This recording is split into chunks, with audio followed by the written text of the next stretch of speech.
congratulations. Thank you. This is so major. The first time that the sport is in the Olympics, you win gold. I mean, how does that feel? It's been kind of like a very surreal, special last 24 hours. It's kind of felt like a dream state almost. I can't really even like put words together in a sentence together that really does it justice. But I'm just so proud of like surfing as a whole, just to see us like at this Olympic level, and everyone came to play the past couple days. We had very challenging conditions, like the typhoon wasn't easy. Okay, so here's the out of all of the athletes, all of the sports, it seemed like when the typhoon news hit Tokyo, y'all were like, cool, let's go. Is that the mentality of a surfer that's like the bigger the wave, the better the conditions, we got this? Well, I think it's just specific to this area. In Japan, you were praying for a typhoon, because if there isn't a typhoon, there really isn't many waves. And more waves means more opportunity, more surfing, more performing, and all we want to do is give the best show. So when we saw that typhoon forming, we're like, oh my goodness, this is like our prayers are being answered. Literally, yeah. like seriously, Yeah. right? So tell me, you get in the water, right? First time.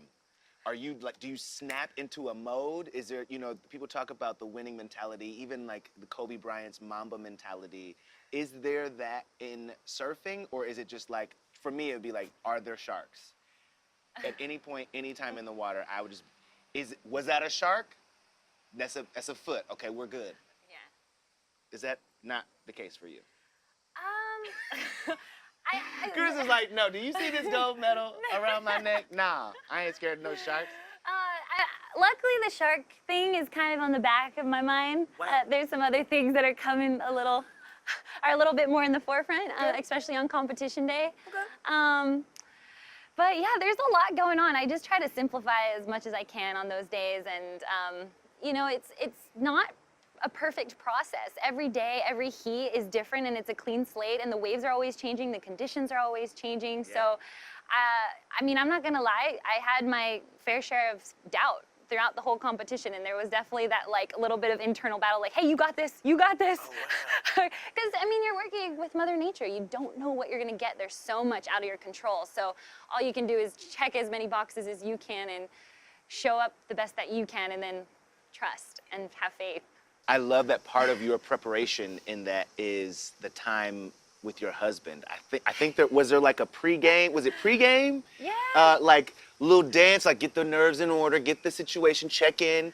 Also with your partner. That's a really cool thing. Yeah, I am so blessed. I have the most incredible husband, and I really felt like his love for me really gave me the strength and carried me through the event. And you know, I called him pretty much before every heat.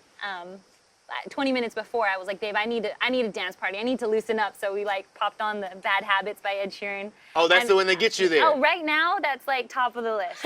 Yeah. So, Ed Sheeran's Bad Habits. It's good. Okay. I'm not mad at you. Okay. I'm not mad at you. No, I'm with it. I'm with it. And so does he know when he gets that call from you, hey, everything else got to quiet down, got to zone in for my girl right now. What is that like?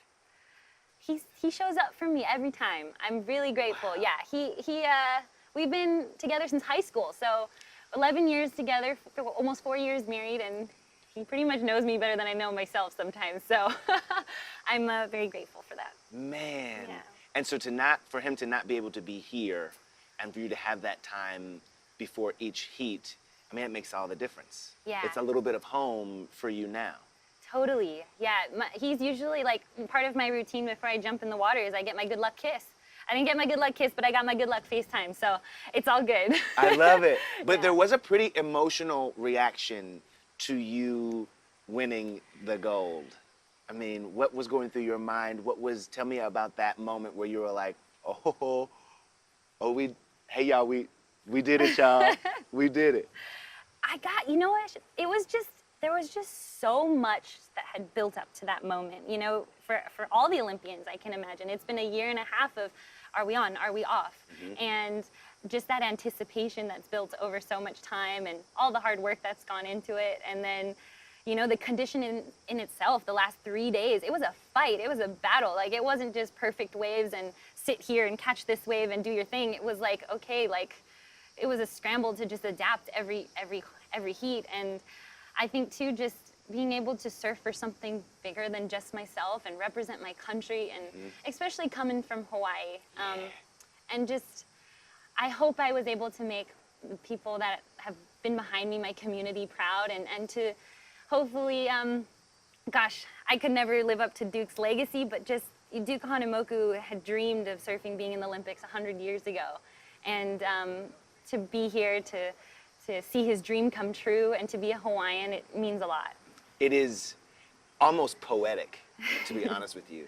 And then to see the image of you wrapped in the American flag on the shoulders of what I believe, what I imagine are people who have supported you and been down on this ride for you in ways that we couldn't even imagine. What did it feel like for you, though? I mean, because it looked like the kind of celebration every Olympian would kind of hope for, you know what I mean, in these kind of scenarios. But what was it like for you? It was so cool to see. Thank you. No, it was a beautiful moment. And, you know, of course I would have loved my husband and my dad and my family and friends to be here, but the surfing, USA's surfing team has been so incredible. We came like 10 days early, and we really bonded as a team. And it was, you know, I couldn't, they've been there from the start, and it's been beautiful till the end. And I'm really gonna miss like waking up tomorrow and like not seeing everybody. Everyone's like disbanded slowly, and I'm like, wait, come back. It's cool. It's cool to see Team USA rallying around one another. It's cool to also see you becoming like hardcore icon status, right? Like, no, it's happening. No, here's how I know it. You have a day named after you in Hawaii. That's not happening for everybody. Thank you. He's like, I don't know what to say about that. When you got the call, like, what was that like? I was like, all right. Is it a Thursday? Is it a Saturday? No, it was quite an honor. I really appreciated the state, you know, designating a day for me. Yeah. And yeah, I just hope that, I think it was only a one live day. It's not like a perpetual day, but. I don't know. Sounds like it's every calendar I've seen, it's on there. Oh my goodness. Like until 2025, as far as I got. That would be pretty cool. Yeah, I'm pretty sure every year. Biggest lesson, this experience has been tough for a lot of reasons. It's also been beautiful for a lot of reasons. Yeah. What would you say has been the lesson you're leaning on throughout this year? I think the theme for my year has been this idea of freedom and just like letting go and trusting yourself and having faith that it's gonna work out. And I think just being able to know that like I am enough, we are enough, just the way we are. We don't need anything else, and to find peace in that. And then I think that you're able to be your best self, the best version of yourself, and perform the best you can from that place. And so speaking of that, it makes me think, and I want to ask this respectfully, and if you're comfortable, answer. If you're not, you don't have to. But thinking of that freedom, right? And this being one of the most diverse Olympics that has happened, more women competing than ever. And Simone Biles last night at the team gymnastics competition saying, I gotta take a beat. And I realize that's not the plan that anybody else wanted. But for me, I gotta take a beat. As another female competitor, what did you think of that?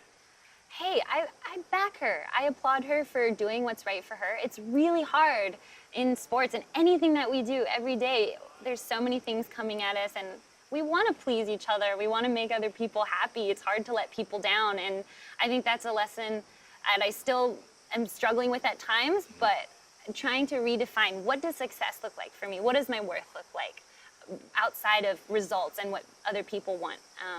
And I think ultimately, if you do what feels authentic and good to you, you're winning, and ultimately you're winning in everyone else's eyes. So yeah, I hope, you know, Simone is in a good place, and I only wish her the best. True that. Yeah. True that. What's been the best piece of advice you've been given in your like athletic career? Ooh. I guess I've gotten a lot of great advice. I've been very fortunate to work with a lot of great coaches and just been surrounded by so many people that have made an impact on my life and my career.